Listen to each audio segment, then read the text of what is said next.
Our today's chapter is Plant Kingdom, that is chapter 3. And we all know that some plants are aquatic, usually marine, as red and brown algae.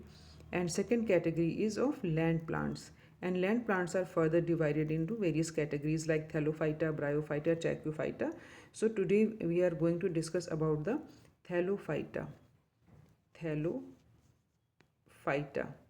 And this Thallophyta is traditionally divided into four groups, that is algae, fungi, bacteria and lichens.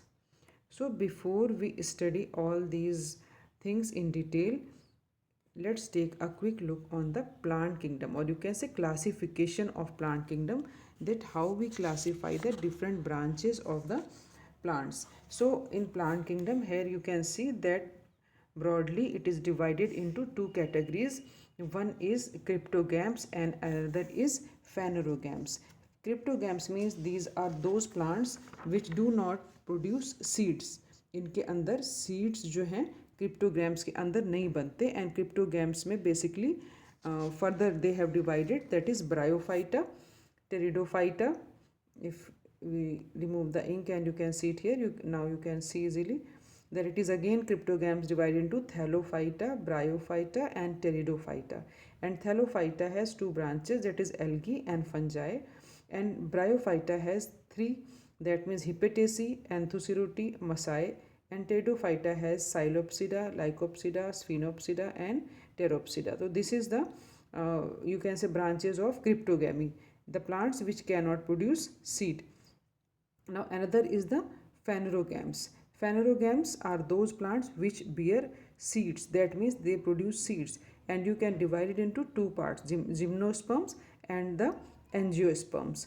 Gymno and angio again divided, that means gymno is divided into three parts, Psychopsida, Conopsida and Gynopsida, whereas angiosperms are divided into monocots and dicots. So this is the total complete division of the various kinds of plants which you are going to study in this chapter, or which you have heard about some previous classes. So now first is the algae, which we are going to study today, that what are algae. So here are some diagrams given, you can see on your screen that these all are algae. Because algae, अगर if you see the basic characters of algae, अगर मैं बहुत short में आपको basic characters बताऊँ algae के, तो they contain chlorophyll. The first thing is that they are always green. तो chlorophyll होना बहुत रिक्वायरमेंट है. I am telling you the basic features, बहुत मोटे मोटे फीचर्स मैं आपको बता रही हूँ. जो they contain chlorophyll. If they contain chlorophyll, second point comes from this, they are autotrophic, that means they can make their own food, so they are autotrophic. They can be aquatic and they can be semi-aquatic. Their sex organs are not covered with any layer kind of thing, they are unicellular. And sporophytic and gametophytic stages are independent, that means sporophyte is separate and gametophyte stage is separate. And vascular tissue is absent, that means there is no xylem and there is no phloem. xylem phloem दोनों कोई भी नहीं होते. And dominating plant phase is gametophyte. तो gametophyte stage जो है वो dominating होती है, क्योंकि हर प्लांट के अंदर दो स्टेज आती हैं, gametophytic stage as well as sporophytic stage. तो इसके अंदर जो डोमिनेंट फेज है, मतलब जो ज़्यादा रहती है, बहुत टाइम तक के लिए रहती है, that is gametophytic stage. So these are the basic main characters of the algae. And now come to the details of this algae, because we all know that algae contains about 18,000 genera with 29,000 species. That means बहुत बड़ा phylum है ये. And as I told you that it comes into the Thallophyta, and Thallophyta means body is not differentiated into true leaves, roots, stems, ये सब नहीं होते इसके अंदर. वो आपको दिख सकती है ट्री जैसी, प्लांट जैसी, but it does not have, और you can say body can not be differentiated into leaves, roots and stems. तो आपको true leaves, root and stems body की नहीं मिलेगी. समथिंग लाइक दैट, इस तरह का कुछ स्ट्रक्चर होगा इनकी बॉडी का. तो इसमें आप true leaves, stems and root कुछ भी नहीं देख सकते हैं. एंड क्लोरोफिल इसके अंदर होता है, जैसे कि मैंने बताया, various kinds of chlorophyll is found. So algae are basically chlorophyll bearing simple thalloid autotrophic plant bodies. Mostly they are found in either water or land or moist stone, soil, wood, कहीं भी ये पाए जा सकते हैं. And सबसे important है इनका association, that is called mutualism. Their association with fungi, that means fungi plus algae, इनका एसोसिएशन, ये दोनों साथ साथ रहते हैं और उस कॉम्बिनेशन को हम क्या बोलते हैं, lichens, LICHENS. We call them lichens when algae and fungi lives in association. ये एल्गी प्लांट्स के साथ साथ एसोसिएट करती हैं एनिमल्स में. तो there is an bear that is called sloth bear, SLOTH, sloth bear. ये उसकी बॉडी पर भी पाई जाती हैं, उसकी बॉडी के ऊपर उसके हेयर होते हैं, तो वहाँ पर ये स्लॉथ बेयर पर पाए जाते हैं. Now come to the forms and size of the algae. So forms and size of the algae is variable because it ranges from microscopic unicellular forms, बहुत छोटे भी हो सकते हैं, microscopic भी हो सकते हैं, like Chlamydomonas and Volvox, and sometimes they are filamentous forms are also like Ulothrix, Spirogyra, ऐसे भी होते हैं. कुछ एक जो हैं वो मरीन फॉर्म्स हैं, that means they are found in sea, and जो सी में पाए जाते हैं they are known as kelp. उनको हम क्या बोलते हैं, kelp. They are known as kelp which forms are found in the C.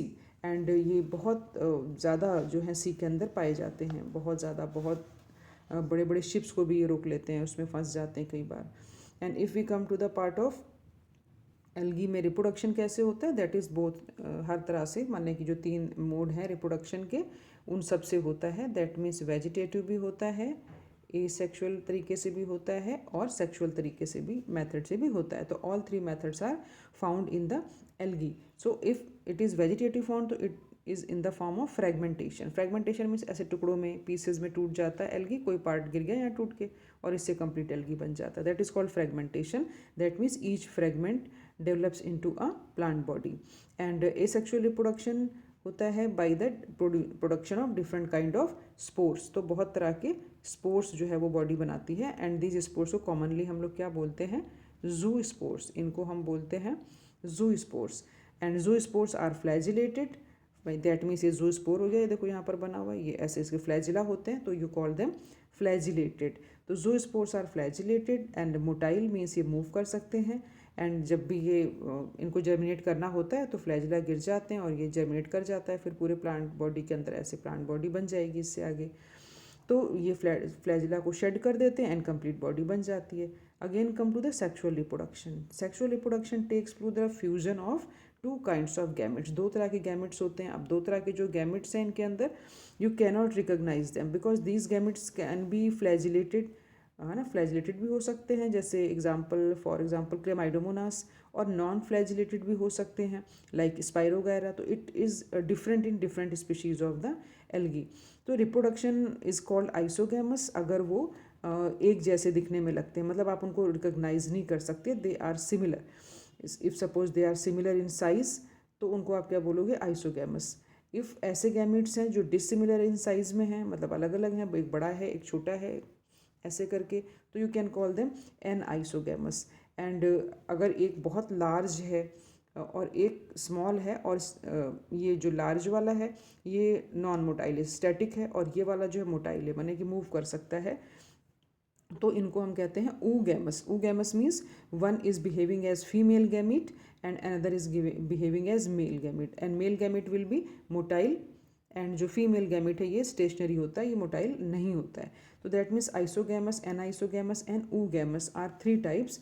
So as isogamous means similar type, looking similar type of gametes, and isogamous means looking different kind of gamete, and oogamous means one is very large, which is called female, which is static, that means it cannot move, and another is smaller and it can move, motile होता है, वो चल इधर उधर आ सकता है, swim कर सकता है, तो that is called male gametes. So this is all kind of reproduction. 3 types of reproduction is present. Now in general you can see that algae is either, what is the commercial use of algae? So is it harmful for the human beings or mankind or not? So algae is both, it is useful also as well as harmful also. Suppose we are going to discuss about the useful things about the algae. तो बहुत सारी algae आपको पता है क्योंकि sea में, aquatic plants में, everywhere is there is algae. So is algae algae is carbon dioxide, you can say fixation of earth पर जो होता है, जो भी आप कहते हो कार्बन डाइऑक्साइड जितना भी है, अर्थ पे आता है तो उसको कौन लेते हैं, ग्रीन प्लांट कंज्यूम करते हैं, एंड मैक्सिमम क्योंकि एल्गी ही है तो कार्बन डाइऑक्साइड फिक्सेशन अर्थ पे मैक्सिमम जो है वो एल्गी के थ्रू किया जाता है by the process of photosynthesis, and because it is photosynthetic they increase the level of oxygen in the water, क्योंकि पानी में है तो जब ये फोटोसिंथेसिस करेंगे तो ऑक्सीजन निकालेंगे और ऑक्सीजन लेवल पानी में बढ़ जाता है। तो this is very much important. तो they are primary producers energy rich compound which traps the solar energy and food cycle maintain करते हैं, क्योंकि एक्वेटिक प्लांट्स और क्या खाएंगे अगर वो हर्बीवोर टाइप के हैं तो उनको यही एल्गी खाने को मिलती है।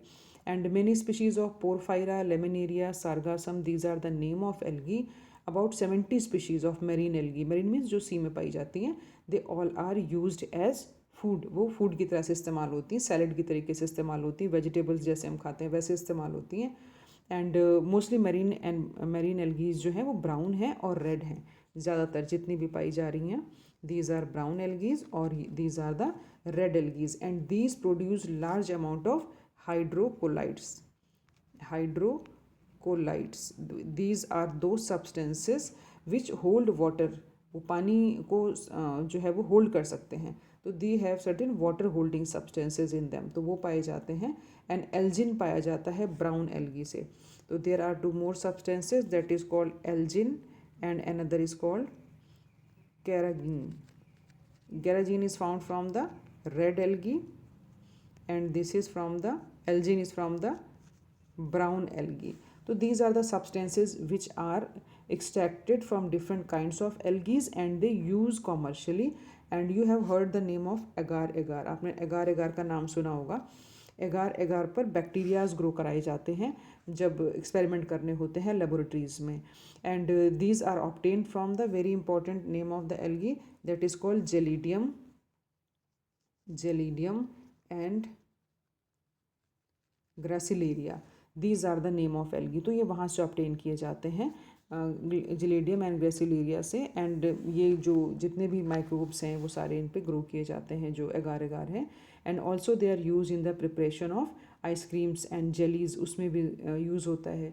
And chlorella and spirulina, these are two most important because these are the rich source of protein on the earth.